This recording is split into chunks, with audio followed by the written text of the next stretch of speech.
नमस्कार दोस्तों, आज की कहानी है एक शादी से रिलेटेड घरेलू हिंसा की। तो ये वीडियो पूरा वॉच करिएगा ज़रूर। रात के 9 बज रहे थे। सास और ननद अनीता को देख रही थी और अनीता उनकी आंखों में देखकर डर से थर-थर कांप रही थी। उसकी सास चिल्लाकर बोली, तुम्हारी हिम्मत कैसे हुई मेरे ही घर में ऐसे कुछ करने की? 4 दिन भी नहीं हुए मेरे घर में आकर तुम्हें और खुद को मालकिन समझने लगी क्या? आने दो मेरे बेटे को। तुम्हारे हाथ पर तोड़ने के लिए नहीं कहा तो मेरा नाम भी सुमोना नहीं। आज क्या हुआ क्या पता। सास जितनी निर्दयी थी उतना ही निर्दयी अपने बेटे को भी कर दिया था। हर एक नई दुल्हन अपने पति के घर जाने के लिए राह देखती है, पर अनीता वो तो उसके पति की राह भी नहीं देखती थी, क्योंकि वह अपने पति से बहुत डरती थी। मन ही मन में भगवान का जाप जप रही थी कि उसका पति आज घर पर आए ही नहीं। पर जब तक उसका पति घर पर न आए तब तक उसे उसके सास खाना खाने नहीं देती। निर्दयी सास ने रसोई घर को ताला लगा रखा था। ऐसा क्या हुआ था कि सुमोना अनीता को इस तरह से दुख दे रही थी? और अनीता के पति मतलब अमन का ऐसा क्यों स्वभाव था कि नई दुल्हन होकर भी वह अपने पति की राह नहीं देखती थी? अनीता की शादी अजय से 5 महीने पहले हुई थी। अनीता के माँ बाप नहीं थे। 12वीं की पढ़ाई होते ही उसके चाचा चाची ने उसकी शादी करवा दी। अनीता की जिम्मेदारी से उसके चाचा चाची मुक्त हो गए। उसकी चाची ने उसकी शादी के बाद के पग फेरे भी नहीं मनाए। उसे 4 दिन के लिए मायके में पग फेरे मनाने के लिए बुलाया भी नहीं। उसकी शादी करके जिम्मेदारी से मुक्त हो गए बस। अनीता के ससुराल में उसकी सास सुमोना, पति अमन और ननद दिव्या, जिसकी शादी पक्की करके सगाई कर दी थी। छोटा सा परिवार था। सुख और शांतिपूर्ण गृहस्थी के सपना लेकर अनीता इस घर में आई थी। पर सपना तो सपना ही होता है। हर समय सपना सच होना नामुमकिन नहीं होता। उसका भी सुखी गृहस्थी का सपना तो सपना ही रह गया। सास सुमोना ने अनीता के लिए 10 नियम बनाए थे। सुबह 4 बजे उठकर पूरे घर की साफ सफाई करना, बाद में नहाकर भगवान की पूजा करने के बाद में रसोई में जाना, हमेशा सर पे पल्लू रखना, सबसे पहले खाना ना खाना, मतलब सबके खाने के बाद ही अनीता खा सकती थी। ऐसे और भी कितने नियम कायदे सुमोना ने अनीता के लिए बनाए थे। अनीता को इन नियमों का पालन करने ही पड़ते थे, पर अभी उम्र ही क्या थी उसकी। उस वक्त किसी काम में अगर भूल भी हो जाती थी तो उसका पति, सास या फिर उसकी ननद उसे सजा देते ही देते थे। उसे मारने की भी कोई कमी नहीं रखते थे। उसे 5 साल बड़ी ननद दिव्या उस पर हाथ उठाने के लिए आगे पीछे भी नहीं सोचती थी। शादी को 10-12 दिन हुए थे। हर रोज अमन 8 बजे तक आ जाता था, पर उस दिन 10 बज गए थे तभी अमन आया नहीं था। अनीता को बहुत जोर की भूख लगी थी। उसने खुद के लिए थाली बनाई और रसोई में खाने के लिए बैठी। अभी पहला ही निवाला मुंह में डाल रही थी कि तभी उसकी सास ने देख लिया। उस पर उसकी सास बहुत चिल्लाई। वो अनीता से सहन नहीं हुआ। तभी अनीता बोली, वो अभी तक नहीं आए, मुझे बहुत भूख लगी थी इसलिए खाने के लिए बैठी। सास कुछ बोलने वाली थी तभी दिव्या आगे आई और अनीता को चाटा मार दिया। तुम्हारी हिम्मत कैसे हुई मेरी माँ के सामने बोलने की? तुम्हारे घर में तुम्हें खाना नहीं मिलता था क्या? मेरा भाई तुम्हारा पति है, उसकी राह नहीं दे सकती थी क्या? अरे औरतें अपने पति के लिए क्या क्या नहीं करती है। उतने में सास बोली, रहने दे दिव्या, क्यों इसको संस्कार सिखा रही हो? माँ बाप तो रहे नहीं और चाचा चाची ने ऐसी लड़की हमारे पल्ले बांध दी। रहने दे तू, चल बाहर। और उसे रसोई से बाहर धकेल कर ताला लगा देती हूँ। अनीता आंखों में आंसू लेकर बस देखती ही रह गई। 11:30 बजे अमन घर आया। तभी सुमोना और दिव्या ने मिर्च मसाला लगाकर अनीता के खिलाफ अमन को भड़काया। वह तो माँ का भक्त। इतना ही सुनकर उसने गुस्से में आकर अनीता को थप्पड़ मारा। उसे उस दिन खाना भी नहीं दिया। सास और मोनिका का खाना खाने पहले रसोई घर का ताला लगाने से पहले अनीता ने जल्दी से रोटी अपने पल्लू में बांध कर रख ली। जब माँ बेटी का खाना होने के बाद उन्होंने अनीता को बाहर निकालकर रसोई घर पर ताला लगा दिया और दोनों उनके रूम में आराम करने के लिए निकल गई। उसने पल्लू में बांधी हुई रोटी निकाली और रोटी वैसे ही बिना सब्जी के खाने लगी। रोटी खाते खाते उनकी आंखों में आंसू बह रहे थे। उसका स्वाभिमान इस बात के लिए रजामंदी नहीं दे रहा था कि लेकिन क्या करे, यह भी उसे समझ आ रहा था। ठीक उसी समय काव्या कोई काम के लिए उधर आई और उसने अनीता को रोटी खाते हुए देख लिया।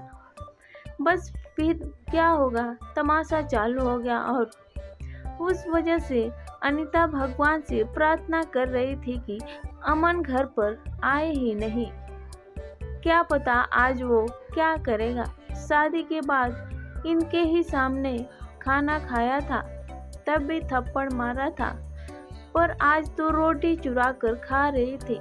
थोड़ी देर बाद अमन घर पर आया तो अनीता का दिल जोर जोर से धड़कने लगा। डर के मारे पसीने से भीग गई। कुछ मिनटों बाद अचानक से अमन का जोर से आवाज आया, अनीता जल्दी बाहर आओ। अनीता डर कर थर थर कांपते हुए बाहर आई। देखा तो सास अभी भी शेर की तरह उसकी तरफ देख कर गुर्रा रही थी। काव्या भी मन ही मन में मुस्कुरा कर देख रही थी और अमन उसकी आंखें खून के जैसे गुस्से से लाल हो गई थी। जैसे ही अनीता अमन के सामने आई, उसने उसके बालों को पकड़कर जोर से धकेल दिया। हाँ, अनीता बहुत जोर से चिल्लाई, तेरी इतनी हिम्मत हुई कि तू अपने ही घर में चोरी करती है? रुक, तुझे तो मैं अभी दिखाता हूँ। बोलते बोलते अमन ने अपने कमर का बेल्ट निकाला और अनीता को मारने लगा। अनीता जोर जोर से रोते हुए, दर्द से चिल्लाते हुए माफी मांग रही थी, पर उसके पति को और घर में रहने वाली 2 औरतों को उसकी दया भी नहीं आई। अनीता को सहन नहीं हो रहा था। तभी उसने अमन को धक्का दिया और घर के बाहर भागने लगी। तभी अरे पकड़ो उसे, बाहर कहाँ चली? सुमोना अमन को बोली। तभी अमन बोला, जाने दो माँ, भाग भाग कर कहाँ जाएगी? कहाँ उसे पालने के लिए उसके मायके वाले हैं जो उसे संभाल लेंगे। आएगी वापस घूम के यहीं पर। जाने दो उसे, पहले मुझे खाना परोसो, मुझे बहुत भूख लगी है। अमन का बोलना सुनकर सुमोना ने अमन को खाना दिया और आज भी सभी खाने के लिए बैठे, पर अनीता की याद किसी को भी नहीं आई। थोड़ी देर बाद अनीता घर में आई। उसे देखकर तीनों राक्षस जैसे हंसते हंसते उसके सामने खड़े हुए। आ गई क्या वापस महारानी? क्या हुआ, मायके वालों ने घर में नहीं लिया? सुमोना ने उसे टोंट मारा। तभी अमन उससे बोला, जब तक तुम मेरे पैरों पर अपनी नाक नहीं रगड़ती तब तक मैं तुम्हें घर के अंदर आने नहीं दूंगा। मुझे धक्का देकर चली गई थी ना? हाँ भैया, इतनी जल्दी से माफ मत करना। अब अगर इसे माफ किया ना तो कल यह सिर पर चढ़कर नाचने लगेगी। ऐसी लड़की का क्या भरोसा? अरे भरोसा तो अभी हमें तो तुम पर भी नहीं रहा। जो अपनी भाभी का सम्मान नहीं कर सकती, वो लड़की हमारे घर का क्या मान बढ़ाएगी। अचानक अनीता की पीठ पीछे से काव्या के होने वाले ससुर की आवाज आई और वो अंदर आए। उन्हें देखते ही तीनों के चेहरे का रंग ही उड़ गया। अरे समधी जी, आप कब आए? सुमोना साड़ी ठीक कर माथे पर पल्लू लेकर बोलने लगी। उसी वक्त आया जिस वक्त आपकी बहू रास्ते से डर कर इधर से उधर भाग रही थी। अच्छा हुआ अभी से ही तुम्हारा असली चेहरा हमें दिख गया। ये तो अच्छा हुआ कि मैं आया, नहीं तो हमारे घर की बर्बादी हो ही गई होती अगर ऐसी बहू हमारे घर आई होती तो। काव्या के होने वाले ससुर उसकी तरफ हाथ दिखाकर बोले, नहीं नहीं, आपको कोई गलतफहमी हो गई है। पापा, आप अंदर तो आइए, मैं आपको सब समझाती हूँ। काव्या ऐसे बोली तो उसके ससुर बोले, कौन से पापा? किसके पापा? माफ़ करो हमें, अब आपके साथ कोई भी रिश्ता नहीं करना, और जो आपको समझना है ना वो बाहर खड़े पुलिस को बताना। अचानक पीठ के पीछे से पुलिस अंदर आई। पुलिस को देखकर उन तीनों की बोलती बंद हो गई। क्या बोले कुछ समझ नहीं आ रहा था। तभी सुमोना नरम आवाज से अनीता को बोली, अरे बहू, छोटी बात पर कोई पुलिस को बुलाता है क्या? छोटी सी गलतफहमी हो गई ना। और ऐसी छोटी बड़ी परीक्षा हर एक औरत को शादी के बाद देनी ही पड़ती है। और यह तो तुम्हारा ससुराल है ना। ससुराल वालों का मान रखना तो तुम्हारा कर्तव्य है बेटा। माफ़ कीजिए सासू जी, मुझे ऐसी परीक्षा देने का कोई शौक़ नहीं है। मैंने शादी थप्पड़ खाने के लिए नहीं की थी। और यह ऐसा कैसा ससुराल जहां मुझे रोटी भी चुरा कर खानी पड़ती थी। आपने मुझे कमज़ोर समझा था क्या? मेरा मायका नहीं है, पर मैं कमज़ोर नहीं हूँ। अभी यही संस्कार अपने बच्चों को जेल में देना। अंत में पुलिस ने उन तीनों को पकड़कर जेल के अंदर डाला। काव्या के ससुराल वालों ने शादी तोड़ दी और अनीता को एक स्वयं सेवक संस्था ने आगे जाने का मार्ग दिखाया।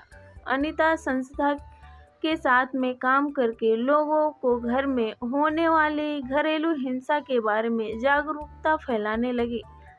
उसने अभी सही मायने में ज़िंदगी की नई शुरुआत की थी। तो दोस्तों, आपको ये कहानी कैसी लगी? अगर आज की कहानी अच्छी लगी हो तो वीडियो को लाइक, सब्सक्राइब एंड शेयर ज़रूर कीजिए। मिलते हैं एक नई वीडियो में, तब तक के लिए बाय बाय। जय हिंद, जय भारत।